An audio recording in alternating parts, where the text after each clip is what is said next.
Newcastle United head to South London on Saturday to face a Crystal Palace side struggling to get out of the bottom three. The question on every Newcastle fan's mind is, can we keep them there? It's the Newcastle United Digest. Let's go, everyone.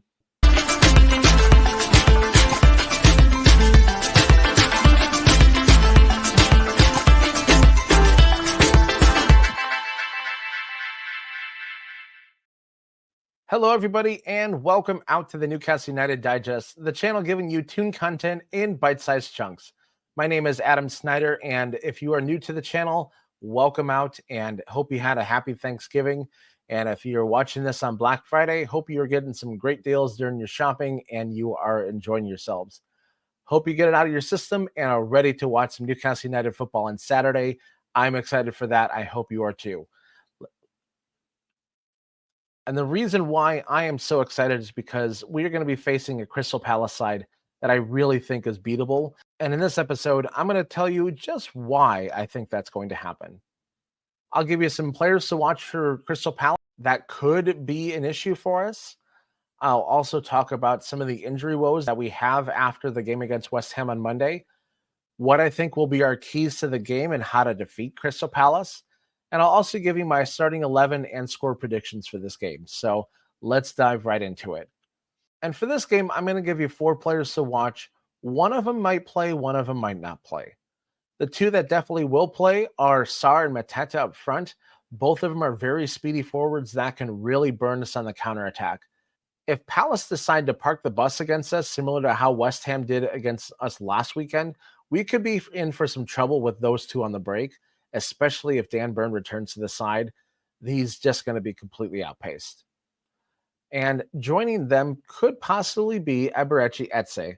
He has been injured for the past few weeks, and he is expected to return to the squad this weekend. If he is, watch out. He has the speed to match Sarr and Mateta, and he also has a cannon for a right leg, and he is not afraid to unleash it from distance, so Pope will have to be on his toes for this one. And of course, the last one, and probably the most obvious person to watch, is Mark Gahey. Newcastle's only transfer target from last summer will certainly attract some attention from the traveling Newcastle fans, and I'm sure that he will get some stick and get some banter from the Newcastle fans just because, well, our front office couldn't woo him to play the black and white. So I'm sure he's expecting that, but that's not why he's on this list. I'm including him because he has shown versatility in the past few games, playing as part of Crystal Palace's back 3, as well as playing in central midfield. Now, the injury woes are a bit concerning, especially since one of them is a long-standing starting 11 player. And that first one is going to be Bruno Guimaraes. He hobbled off against West Ham on Monday, and it turns out he is nursing a glute injury.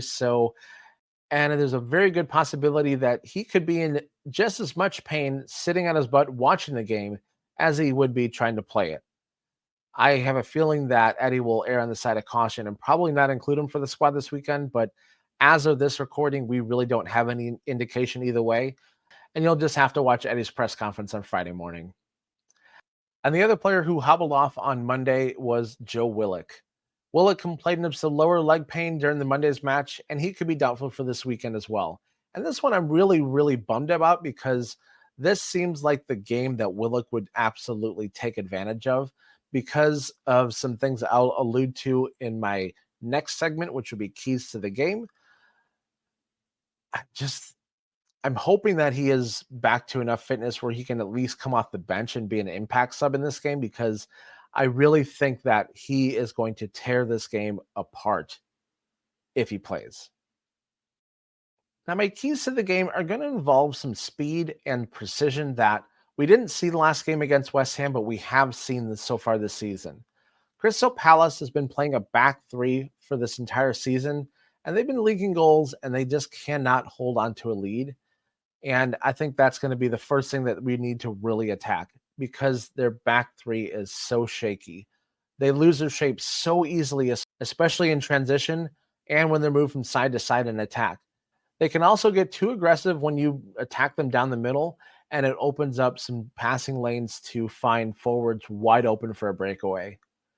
This back 3 is ripe for goals all over the place, and it's up to our guys to find the opportunities to make it happen. One of the ways that they can start to unlock that back three is by playing some ones and twos on the outside, playing some quick give and goes and really isolating their midfielders. The midfielders will come back and assist in the defensive end of things. But if you play these quick ones and twos, it really gives the opportunity for us to lure in one of those three defenders and create some more space. This is one of the things I noticed a lot of teams were doing, particularly on their right side of defense. So this is an opportunity for Hall and Gordon and possibly Joe Linton to get in the mix, get some quick give and goes, and unleash either a shot or a cross, or even find a pass in a seam for somebody like an Isak or a Gordon to run onto and slot the ball home. It's not all sunshine and rainbows and attack, attack, attack. One of the things that was concerning for me last week is something that we need to improve on this week, and that is tidying up our defensive passing. We were very sloppy building out of the back last week. And a few weeks ago, Crystal Palace beat Spurs 1-0 because they were so sloppy in getting the ball out of the back.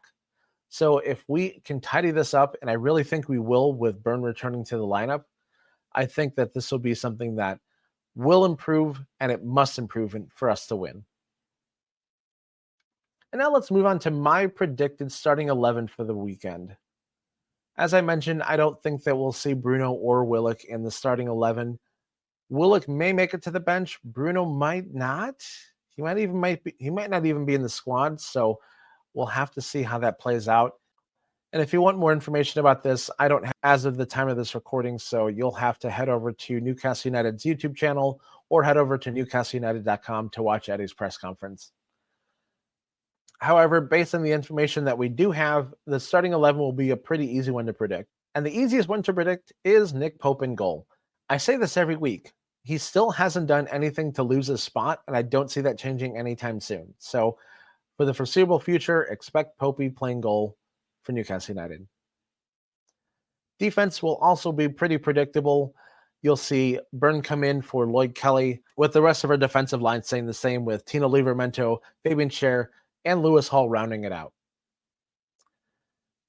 Now, with the injuries in midfield, this is going to be slightly predictable and something that a lot of Newcastle fans are hoping for.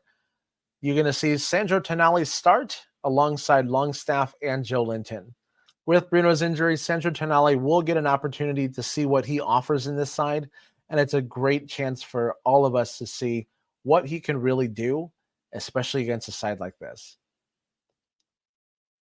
Now, for me, this could probably be the most controversial prediction, but I think it makes sense. And that's Jacob Murphy starting on right wing alongside Isak and Gordon. Now, hear me out. I know a lot of you are not Jacob Murphy fans. I'm a fan of him, but I know he's not the greatest player. I think that his direct run and gun approach to attacking a back line will prove to be a major asset against Palace's back three. His cross accuracy is also phenomenal, and I think it's going to be a great asset when trying to find a lurking Isak or Gordon cheating off the left-hand side. This also could be an opportunity for him to try to make a quick dash to the end line and cut it back to find somebody like Tonali streaking in, or even a Longstaff streaking in to get a quick goal in. I think these are going to be opportunities that everybody's going to be able to jump in on, and it's going to be fun to watch, but it's also going to be dependent on whether or not we can attack with speed and precision and not just knocking the ball around the outside of the 18-yard box and hope that we can try to find a way to break them down. If we can do that, I predict a 2-0 win. I think that Burn returning to that back four will provide some much-needed stability back there. This, combined with Palace's back three woes, I think it's going to result in some fantastic opportunities to score some goals on Saturday. And that will do it for this episode of the Newcastle United Digest. I hope that if you're watching this on Black Friday, you're getting all the deals for stuff that you're looking for yourself and your loved ones. And if you are watching this as you're heading to the pub on Saturday, have a safe drive, drink responsibly, get home safely to your friends and family. And we'll talk to you again on Monday as I review the Palace match. So until then, This is Adam Snyder for the Newcastle United Digest saying, "Ahoy the lads." Bye for now.